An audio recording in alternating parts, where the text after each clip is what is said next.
So what do you do later? This is really about at least 48 hours after you've published a video. Why?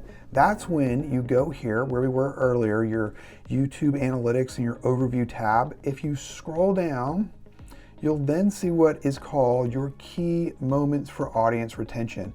This typically will not become available until after 48 hours. Now this is going to really help you for your future videos. What we'll do here is we have a few things to look at. Now, before we get up to this information here, which is really interesting, let's take a look at what generally a graph would look like.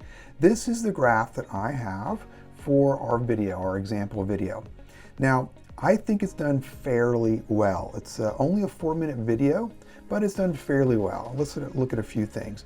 We're going to look at the first 30 seconds, then we're going to look at the graph itself, and then at the end, its tail off. This graph is, let's see, it's about half, 48.5% of people have watched the entire thing through, which is okay, but I would rather it be over 60%.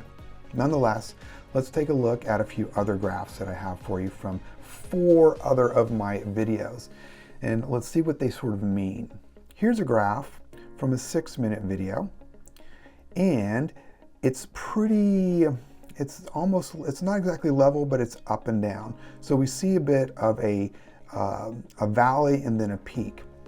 When we see something like this, it means that something from here, as it goes down, viewers lost interest, and then when it picks back up, viewers gain interest. Anytime you see something like that, these curves or sometimes these jig-jags, it's something important to keep in mind, because as the slope goes down, this is content that there's something going wrong there. You just want to identify and try not to repeat. And when something's going up, there's content here that your viewers are interested in. You might want to make other videos around that subject, something to keep in mind. Another graph here, now the difference here is, look at the time, it's 25 minutes. This graph is pretty typical of a long video. You'll start out, you're going to get something that crashes. Now I wish my first 30 seconds were above 55%. We'll talk about that in a minute. But what will typically happen, you'll get this sort of hockey stick, and it goes down and continues. Actually, this is one of my better performing videos. If you have a long video, this is most likely what it's going to look like. So don't worry. The longer the video you have, the more you're going to see this type of progression in a video. So keep that in mind. On the other hand, this video was only 2 minutes long, 60% retention, which is so-so for such a short video. But look how it sort of went straight across. This is really what we want to see in a typical video, if possible, around this 66%. If you can maintain that, fantastic. But look, we have a drop here and then a drop again.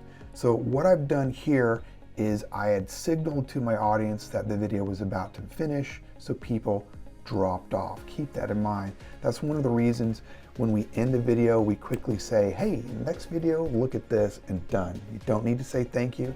Just have that end screen with another video and you'll get less of this drop off. And finally, this other video here. This video is 6 minutes, but look at this jig-jag up and down.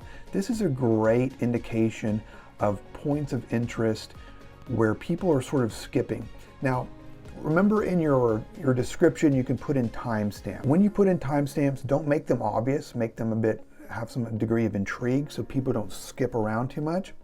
But what's happening here, as you can see denoted by these dotted lines going up and down, people are skipping from one section to another, and most likely they're going back to watch this particular part again for if it's, for example, if it's a tutorial, they'll want to see that information again so they understand it.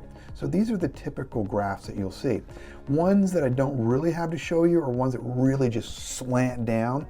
If they just go straight down, well, you're doing something wrong and you want to see why.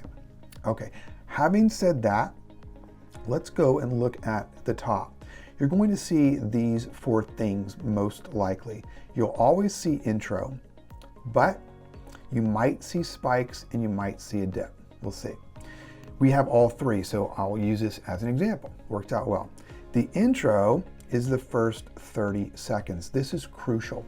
If you can get people to stay above this line, let's say above 66%, you have a much higher chance that they will continue to be engaged in your video. So really focus, of course, focus on your thumbnail and your title, get that click, then really work on your first 30 seconds. So this video has performed well. We've got 70% retention for the first 30 seconds. Great. Another interesting thing is I've got spikes here. This means areas that people found interesting.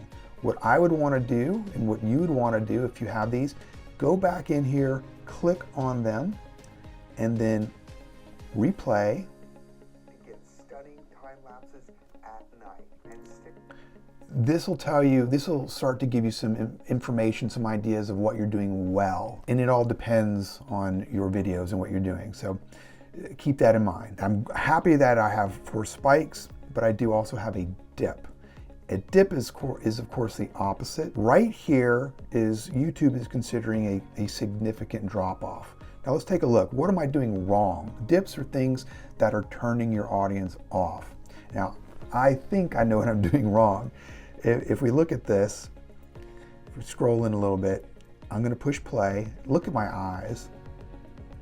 Only while I show you what's so special about the moment app.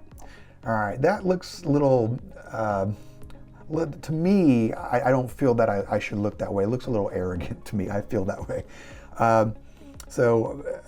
Maybe I shouldn't squint and say blah, blah, blah. That's sort of maybe not authentic. Understandable.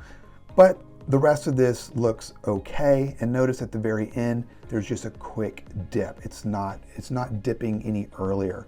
That means the viewer is still interested in the video and I have not signaled the end yet. So keep these things in mind.